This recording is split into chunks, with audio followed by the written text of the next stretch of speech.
Sa malapit na hinaharap, ang sangkatauhan ay gumagawa ng labis at hindi etikal na paggamit ng mga likas na yaman at kailangang harapin ang isang bagong pandemya bawat taon. Pinapatay nito ang bilyon-bilyong tao at nagiging sanhi ng pagsisimula nilang makita ang buhay bilang isang sumpa. Isang araw, isang scientist na kilala bilang The Pilot ang gumawa ng genetic discovery na maaaring gawing immortal ang mga tao, na nagbabalik ng pag-asa sa sangkatauhan. Hindi nagtagal para magamit ni Pilot ang kanyang natuklasan sa praktikal na paggamit at ang natitira sa sangkatauhan ay naging mga walang hanggang nilalang. Pagkalipas ng 200 taon, binago ng sistema ng immortalidad ang lahat. Ngayon ay piling grupo na lamang ng mga tao na nakatira sa loob ng isang domed city ang nagkakaroon ng pagkakataong dumaan sa prosesong tinatawag na The Freeze na ginagawang immortal sila. Pinamamahalaan ng Pilot ang buong lungsod at may daan-daang empleyado na nagtatrabaho para sa kanya upang mapanatili ang kaayusan. Ngunit lumalabas din siya sa mga screen sa buong lungsod upang e-promote ang kanyang mensahe. Sa murang edad, ang mga tao ay dinadala sa domed area at sinusuri ng Pilot mismo, na tinutukoy ang sandali sa kanilang buhay kapag sila ay nasa kanilang huling buhay at pagkatapos ay i-freeze sila. Kadalasan, ang kanilang huling buhay ay nasa edad na 25, ngunit maaari itong mag-iba-iba sa bawat tao, kaya naman ang domed na lungsod ay puno ng parehong mga immortal at mga taong gustong mapili para maging immortalidad. Ang lahat ng mga bagay na ito ay ipinaliwanag ni Amelia, na nagtatrabaho bilang isang tour guide na nagdadala ng mga baguhan sa paligid ng lungsod upang ipaliwanag sa kanila ang lahat ng magagandang bagay na nagawa ng Pilot para sa sangkatauhan, tulad ng pagtigil sa digmaan, paghahati sa politika, at kahirapan. Samantala, isang lalaki na nagngangalang Logos ang nakasakay sa tren na hinahatid siya papunta sa lungsod kasama ang maraming tao na nasasabik sa kanilang paparating na pagbabago. Gayunpaman, si Logos ay hindi nasasabik gaya nila. Nagdududa siya na ang mga tao ay nangangailangan ng immortalidad dahil kung walang kamatayan ay walang kwenta ang buhay. Nagtatrabaho si Logos bilang isang terraformer, ibig sabihin, pumupunta siya sa desyerto upang mag-set up ng mga makina. Ito ay madalas na nagiging sanhi ng kanyang mga bangungot kung saan siya ay namatay bago pa man siya mapuntahan ng kanyang mga katrabaho. Sa kanyang ikalawang araw sa lungsod, si Logos ay nilapitan ni Sasha, nadama niya na nag-aalinlangan siya sa immortalidad at narito upang anyayahan siya sa isang grupo na binubuo ng mas maraming tao na tulad niya. Ibinigay niya sa kanya ang isang kahon na magdadala sa kanya sa nasabing grupo nang hindi sinusubaybayan. Hindi alam na pinapanood sila ng Pilot at ang kanyang kanang kamay na si Anthony sa pamamagitan ng surveillance footage. Nang makita nila ang kahon, agad nilang nakita ito bilang kainahinala at tinanong ng Pilot si Anthony upang alamin kung ano ang laman ng kahon na iyon. Pagkatapos, si Amelia ay nilapitan ni Anthony na nagbigay sa kanya ng isang espesyal na headband na nagpapahintulot sa kanya na makilala si Pilot ng halos. Nais pala ni Pilot na tiktikan ni Amelia si Logos para malaman kung ano ang gagawin niya, at kung siya ay matagumpay sa misyon na ito, siya ay mapopromote. Masayang tinanggap ni Amelia ang misyon at sabik na pasayahin si Pilot. Maya-maya, ginamit ni Logos ang kahon ng privacy sa loob ng kanyang kwarto at isang misteryosong boses ang lumabas mula sa maliit na device para makipagpulong sa kanya. Nang muling magkita sina Sasha at Logos, si Amelia ay nagkunwaring random na dumadaan para mag-eavesdrop sa kanila. Gayunpaman, alam ni Sasha na tinitiktikan sila, kaya nakipag-usap siya kay Logos sa code at sinabihan siyang pumunta sa simbahan mamaya, na parang dalawang magkaibigan lang ang magkasama. Nahulog si Amelia sa lansihin at nagulat na wala siyang narinig na kainahinala, ngunit tumanggi si Pilot na paniwalaan ito kaya inutusan niya silang magpatuloy sa pag-espiya kay Logos. Upang matulungan si Amelia na maunawaan kung ano ang nangyayari, ibinahagi ni Anthony ang kaunting kasaysayan sa kanya. Ang Pilot ay dating nakikipagtulungan sa isang lalaking nagngangalang Helios, na bumuo ng isang virus upang sirain ang immortality code. Na-rehabilitate si Helios at nalinis ang kanyang isipan, ngunit natatakot si Pilot na nanatili ang kanyang mga ideya at maaaring may gumagamit nito, kaya't kailangan nilang bantayan ang anumang kainahinala. Upang makamit ang kanyang misyon, kailangang maging mas malapit si Amelia kay Logos, kaya sa susunod na sasakay siya ng tren ay kusa siyang umupo sa tabi niya para makipag-chat sa kanya. Nakipag-usap siya sa kanya sa pamamagitan ng pagkomento sa librong binabasa niya, na agad na nag-trigger ng talakayan tungkol sa immortalidad at mga kagandahan nito. Tinanong siya ni Logos kung naniniwala siya sa mga bagay na sinasabi niya sa kanyang mga estudyante, kaya napagtanto ni Amelia na wala siyang maisagot. Kinabukasan, hiniling ni Amelia sa kambal na magkapatid na babae mula sa kanyang grupo ng mag-aaral na tulungan siyang bantayan si Logos habang wala siya. Samantala, pumunta si Logos sa simbahan at nakipagkita kay Sasha. Matapos matiyak na walang nakasunod sa kanya, pinayagan siya sa loob ng kanilang lihim na punong tanggapan at nakilala ang iba pang miyembro ng grupo tulad ng siyentipikong si Margaret. Lahat ng tao dito ay napupuot sa sistema tulad ni Logos at hindi nagtitiwala sa mga pamamaraan ng pilot. Pagkatapos ay ibinunyag na ang mga tao ay binibigyan ng dosis ng gamot na pinangalanang maintenance araw-araw upang di umano'y makasabay sa proseso ng pagyayelo. Gayunpaman, natuklasan ng grupo na ang gamot na ito ay nagpapasakop sa kanila at pinipigilan ang mga emosyon at instinct ng tao. Nangangahulugan nito na hindi sila maaaring magmahal o mapuot, at ito ay ginagawang silang walang pakialam sa mga bagay na hindi nila gusto. Ito ay halos para silang pinalaki upang maging mga alipin ng pilot. Lahat ng kumukuha ng maintenance ay pareho ang kilos maliban kay Logos, na sa ilang kadahilanan ay tila immune siya. Ipinapaliwanag nito kung bakit nagdadalawang isip siya sa mga benepisyo ng immortalidad. Nakahanap din si Margaret ng isang talaarawan na isinulat ni Helios na may ilang mahalagang impormasyon, at ngayon ay ginigaya niya ang virus na magpapabagsak sa immortalidad. Ang pangunahing layunin ng grupo ay maipaunawa sa mga tao na maaari silang makaramdam ng mga emosyon at magprotesta sila laban sa sistema upang sana ay wakasan ang pamamahala ng pilot. Samantala, si Pilot ay naglalaro ng chess kasama ang kanyang anak na si Amanda, na gustong malaman ang higit pa tungkol sa pilot's Helios at ang paglikha ng Immortality Code. Maraming tanong si Amanda sa pangkalahatan tungkol sa sistema ng kanyang ama na walang sino mang pinapayagang magtanong, na ginagawang halos kapareho niya sa pag-iisip si Logos at sa kanyang mga bagong grupo. Nagsisimula din mag-alala si Pilot. Nang maglaon ng gabing iyon, muling binangungot si Logos na siya ay hinimatay sa gitna ng desyerto, kaya mas naging interesado siya sa kamatayan. Nang magising siya, hindi siya sigurado kung dapat siyang kumuha ng maintenance o hindi.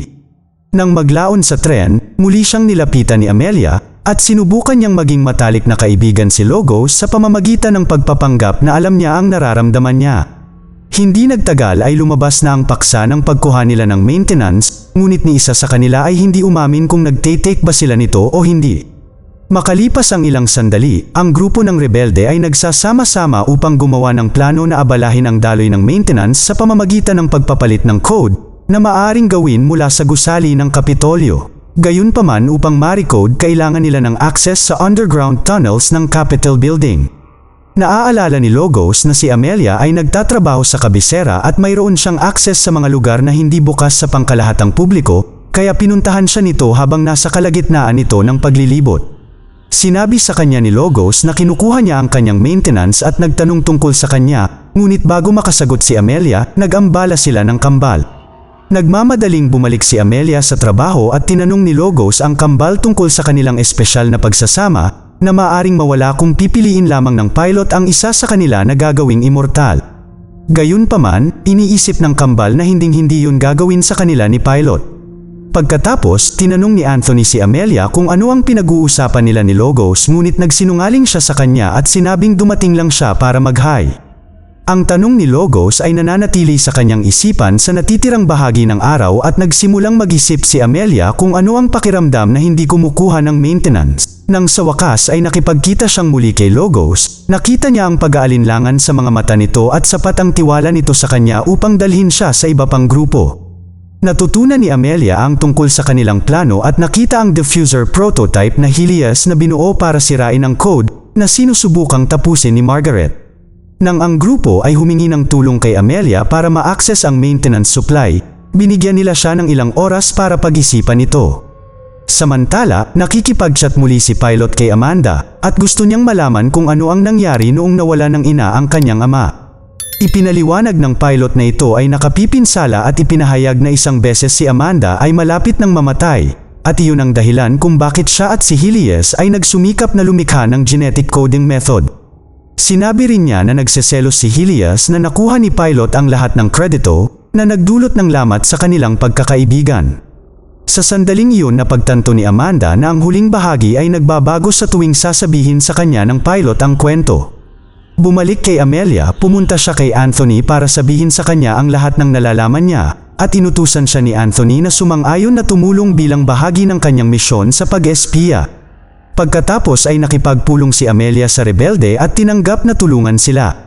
Gumagawa sila ng detalyadong plano at nagtatalaga ng mga partikular na gawain sa bawat miyembro ng grupo, pagkatapos ay umalis sila sa pangunahing gusali. Dinadala sila ni Amelia sa ilang lumang daanan na hindi na ginagamit, ngunit nang tiningnan niya ang lock, hindi ito gumana. Ang grupo ay naghiwa-hiwalay upang tumakas at sina Logos at Amelia ay magkasamang umalis din para lamang makita ang kanilang daan na hinarangan ni Anthony dahil ito ay bahagi ng kanyang plano sa lahat ng panahon. Pagkatapos, dinala si Logos sa isang medikal na pasilidad kung saan nagsasagawa ang mga doktor ng kumpletong memory wipe sa kanya. Nakipagtalo si Amelia kay Anthony dahil niloko siya nito at ngayon ay nasaktan ang kanyang kaibigan, ngunit sinabi ni Anthony na ito ay para sa higit na kabutihan. Nang hilingin niya kay Pilot na makita si Logos para makahingi siya ng tawad, ipinagbabawal niya itong gawin dahil maaaring mag-trigger ng ilang alaala sa kanya ang presensya niya. Pag-uwi niya, nagpasya si Amelia na huwag kunin ang maintenance. Samantala, si Logos ay namumuhay na parang isang robot na walang nararamdaman dahil nabigyan siya ng mas mabigat na dosage ng maintenance. Maya-maya, hinanap ng kambal si Amelia para sabihin sa kanya kung saan hahanapin si Logos. Isang desperadong Amelia ang sumugod sa kanya ngunit hindi siya nakilala ni Logos at hindi na lamang siya pinansin. Nagpasya si Amelia na subukang muli sa ibang pagkakataon at umabot sa paghalik kay Logos para makapag-react siya, ngunit muli siyang hindi pinansin ni Logos at umalis. Desperado na ayusin ang mga bagay, ginamit ni Amelia ang kahon ng Logos upang magtakda ng isang pulong sa mga rebelde. Tumanggi ang grupo na tulungan siya pagkatapos ng kanyang ginawa, ngunit nagpakita pa rin si Amelia sa simbahan at ipinagtapat na hindi na siya kumukuha ng maintenance na muling nakakuha ng tiwala ng grupo sa kanya. Gamit ang intel ni Amelia, agad na kinuha ng mga rebelding grupo si Logos at tinanggal ang kanyang data sa system.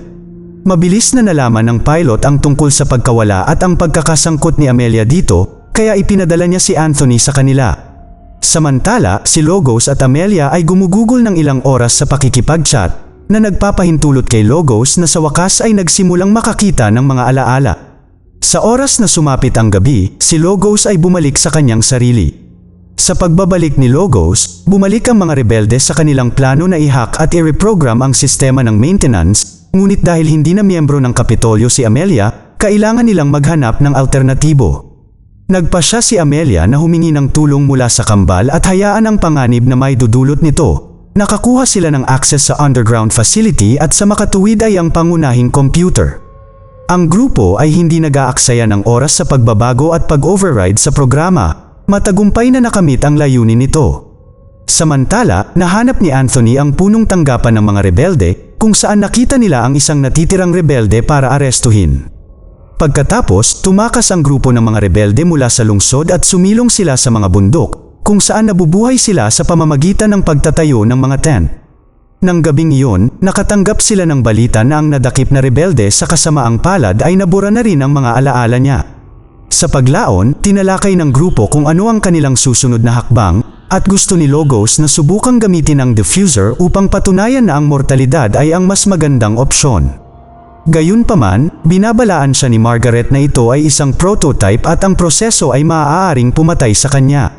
Nagalit si Amelia dito at sinubukan ni Logos na ipaliwanag sa kanya na ayaw naman niyang mamatay, gusto lang niyang malaman kung ano ang tunay na buhay. Habang walang tumitingin, inilagay ni Logos ang diffuser sa leeg niya na agad na hinimatay. Nahanap siya ni Amelia at sumigaw upang humingi ng tulong, kaya nagmadali si Margaret na tulungan siya sa tamang oras. Ginugugol ni Amelia ang kanyang araw sa pagbabantay sa kanya at nang sa wakas ay magkamalay na si Logos, gamaan ang loob ni Amelia na makita siyang mabuti at sa wakas ay inamin niya na gusto niya siya. Pagkatapos ay ibinahagi nila sa isa't isa na malinaw na ang lahat sa kanila. Makalipas ang ilang sandali, ginagawa ng Pilot ang kanyang pang-araw-araw na pagpapakita sa mga screen ng lungsod para lamang biglang ma-hack ng mga rebelde ang live stream niya. Nagtitipon-tipon ang mga tao sa mga lansangan at naririnig si Logos na nagsasabi sa kanila tungkol sa pagkontrol ng Pilot sa kanila sa pamamagitan ng maintenance at hilingin sa kanila na mag-isip ng malaya kahit isang beses na nangangako na magiging malinaw ang lahat sa kanila dahil iyon ang nararamdaman niya ngayong mortal na siya. Kung walang tamang emosyon, hindi alam ng mga tao kung paano magre-react.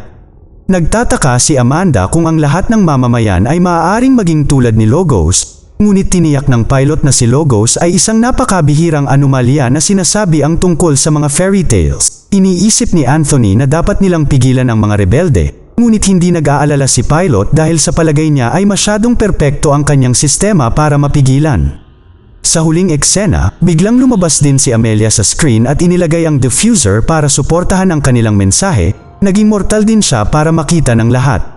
Habang naghahalikan ang magkasintahan, biglang lumabas din si Amanda sa screen at ipinahayag na bago siya mamatay, inimbak ni Helios ang kanyang cerebral data sa isang hard drive na na-download sa kanyang utak. Nangangahulugan iyon na siya ay teknikal na si Helios at sa makatuwid ang susi sa pagbabalik ng mga tao sa kanilang natural na anyo, kaya ang bagong misyon ng mga rebelde ay hanapin siya. Mag-subscribe para sa higit pang mga video na tulad nito, i-on ang notification, at mag-iwan ng like para matulungan ang aming channel. Salamat sa panunood!